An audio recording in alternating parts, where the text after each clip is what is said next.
आज की वीडियो में हम जानेंगे ब्रोकोली की खेती। ब्रोकोली की खेती कैसे की जाती है। नमस्कार, मैं मोहम्मद समीम और अभी तक आप हमारा चैनल सब्सक्राइब नहीं किए हो तो जल्दी से चैनल को सब्सक्राइब कर लीजिए। चलो, नोट्स तैयार है, आपके साथ में शेयर करता हूँ। ब्रोकोली की खेती ठीक फूल गोभी की खेती की तरह की जाती है। इसके बीज और पौधे देखने में लगभग फूल गोभी की तरह ही होते हैं। इसे ग्रीन गोभी भी कहते हैं। ब्रोकोली खेती के लिए आवश्यक जलवायु। ब्रोकोली के लिए ठंडी जलवायु की आवश्यकता होती है। इसे उत्तर भारत में ठंड के मौसम में उगाया जाता है। हिमाचल प्रदेश, उत्तराखंड और जम्मू कश्मीर में इसकी खेती साल भर की जाती है। इसके बीज के अंकुरण और पौधों की अच्छी वृद्धि के लिए तापमान 20 से 25 डिग्री सेंटीग्रेड होना चाहिए। इसकी नर्सरी तैयार करने का समय अक्टूबर का दूसरा पखवाड़ा होता है।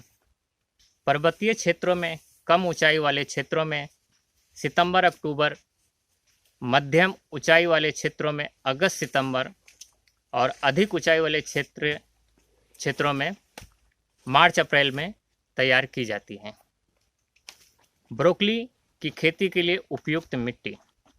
ब्रोकोली के लिए दोमटी और बलुई मिट्टी उपयुक्त होती है, जिसमें पर्याप्त मात्रा में जैविक खाद को इसकी खेती के लिए अच्छी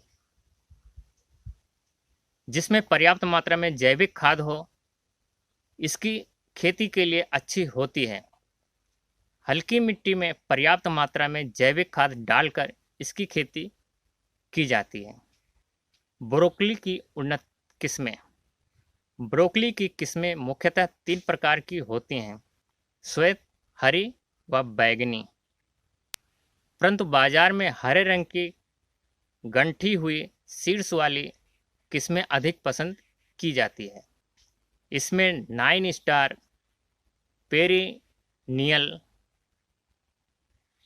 इटालियन, ग्रीन स्प्राउटिंग या केलेब्रस, बाथम 29 और ग्रीन हेड प्रमुख किस्में हैं। परिपक्वता के आधार पर ब्रोकोली की किस्मों को 3 भागों में विभाजित किया गया है। अगेती किस्में। ये किस्में रोपण के पश्चात 60 से 70 दिन में तैयार हो जाती हैं। प्रमुख किस्में डी सिक्को, ग्रीन बर्ड तथा स्पार्टन अर्ली है तथा संकर किस्मों में सरदन, कोमैट, प्रीमियम क्रॉप, क्लिप प्रमुख हैं। मध्यवर्गीय किस्में। ये लगभग 100 दिन में तैयार हो जाती है। प्रमुख किस्में ग्रीन स्प्राउटिंग मीडिया, संकर किस्में क्रोसैर, क्रोना, इमेरल्ड। पिछेती किस्में। ये किस्में रोपण के लगभग 120 दिन के उपरांत तैयार हो जाती है। प्रमुख किस्में पूसा, ब्रोकोली 1, केटी सिलेक्शन 1, पालम समृद्धि। संकर किस्में स्टिफ, कायक, ग्रीन सर्फ, योम, लेट क्रोना। अभी हाल में भारतीय कृषि अनुसंधान संस्थान ICAR द्वारा ब्रोकोली की KTS9 किस्म विकसित की गई है। इसके पौधे मध्यम ऊंचाई के, पत्तियां गहरी हरी, शीर्ष सख्त और छोटे तने वाला होता है। बीज की मात्रा और नर्सरी। गोभी की भांति ब्रोकोली के बीज बहुत छोटे होते हैं। 1 हेक्टेयर की पौध तैयार करने के लिए लगभग 375 से 400 ग्राम बीज पर्याप्त होता है। ब्रोकोली की पत्ता गोभी की तरह पहले नर्सरी तैयार की जाती है। इसके लिए छोटे छोटे क्यारियां बनाकर बीज की बुआई करें। नर्सरी में पौधों को कीटों से बचाव के लिए नीम का काढ़ा या गौमूत्र का प्रयोग कर सकते हैं। बीज बुआई के बाद पौधे को 3 से 4 सेंटीमीटर होने पर उसे बड़ी क्यारियों में गोभी की तरह पौधरोपण करें। खेत में पौधों की कतार से कतार, पंक्ति से पंक्ति में 15 से 60 सेंटीमीटर का अंतर रखकर तथा पौधे से पौधे के बीच 45 सेंटीमीटर का फासला देकर रोपाई कर दें। रोपाई करते समय मिट्टी में पर्याप्त नमी होनी चाहिए तथा रोपाई के तुरंत बाद हल्की सिंचाई आवश्यक है। खाद और उर्वरकों का प्रयोग कब और कैसे करें? रोपाई की अंतिम बार तैयारी करते समय प्रति 10 वर्ग मीटर क्षेत्रफल में 50 किलोग्राम गोबर की अच्छे तरीके से सड़ी हुई खाद, कंपोस्ट खाद, इसके अतिरिक्त 1 किलोग्राम नीम खली, 1 किलोग्राम आरंडी की खली, इन सब खादों को अच्छी तरह मिलाकर क्यारी में रोपाई से पूर्व समान मात्रा में बिखेर लें। इसके बाद क्यारी की जुताई करके बीज की रोपाई करें। यदि आप रासायनिक खादों का प्रयोग करना चाहते हैं तो खाद की मात्रा प्रति हेक्टेयर खाद मिट्टी परीक्षण के आधार पर दें।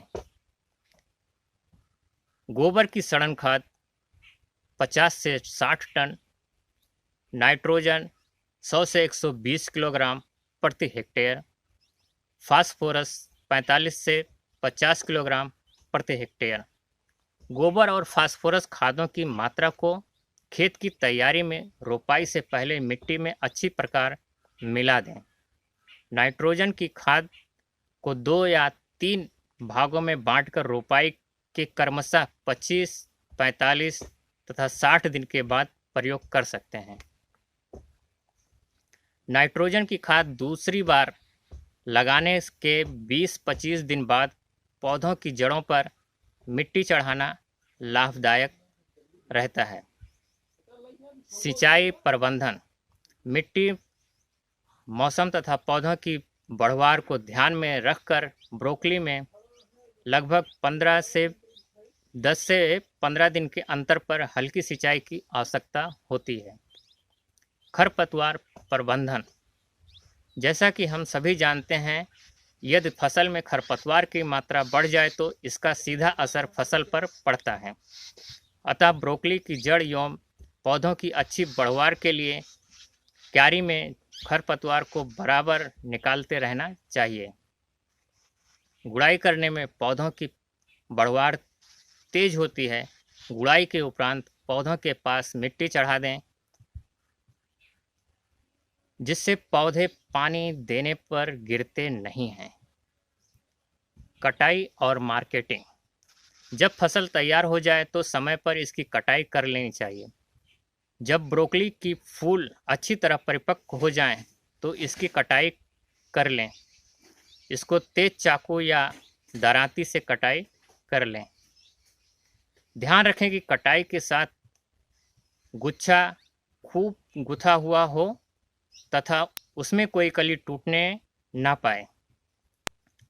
ब्रोकली को अगर तैयार होने के बाद देर से कटाई की जाए, वह ढीली होकर बिखर जाएगी तथा उसकी कली खिलकर पीला रंग दिखाने लगेगी। ऐसी अवस्था में कटाई किए गए गुच्छे बाजार में बहुत कम दाम पर बिकेंगे। इन दिनों अन्य गोभी की तुलना में इसकी मांग बढ़ रही है। बाजार में ब्रोकली प्रायः 100 से 150 रुपये प्रति किलो तक बिक जाती है।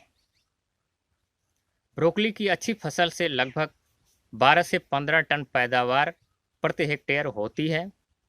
यदि इसे ग्रीन हाउस में करें तो यह पैदावार 1.5 से 2 गुनी हो जाती है। ब्रोकली की खेती से आप आराम से प्रति एकड़ 1.5 से 2 लाख आराम से कमा सकते हैं। ब्रोकली की खेती के बारे में ये वीडियो अगर आपको पसंद आई है तो वीडियो को लाइक कीजिए और चैनल को सब्सक्राइब नहीं किए हो तो सबसे पहले चैनल को सब्सक्राइब कर लीजिए, क्योंकि कृषि संबंधित वीडियो आपको यहाँ पे अच्छी मिलती रहती हैं। तो अगली वीडियो में फिर मिलते हैं, तब तक के लिए जय हिंद।